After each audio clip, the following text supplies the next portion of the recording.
அதிமுக முன்னாள் அமைச்சர் எம்.ஆர். விஜயபாஸ்கரின் நில மோசடி வழக்கு தொடர்பாக திண்டுக்கல் நேருஜி நகரில் உள்ள அரசு பணிகளை ஒப்பந்தம் எடுத்தும் மேற்கொள்ளும் நிறுவனங்களில் சிபிசிஐடி போலீசார் சோதனை நடத்தினர். நில மோசடி வழக்கில் சிபிசிஐடி போலீசாரால் கைது செய்யப்பட்ட எம்.ஆர். விஜயபாஸ்கர் தற்போது ஜாமீனில் இருப்பது குறிப்பிடத்தக்கது.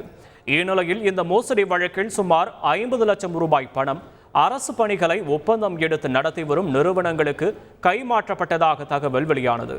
இதையடுத்து திண்டுக்கல் நேருஜி நகர் மற்றும் தடிக்கொம்பு பகுதியில் உள்ள ட்ரேடர்ஸ் நிறுவனங்களிலும் லந்தக்கோட்டை அருகே உள்ள ஸ்பின்னிங் மில்லிலும் சிபிசிஐடி போலீசார் திடீர் சோதனை மேற்கொண்டனர்.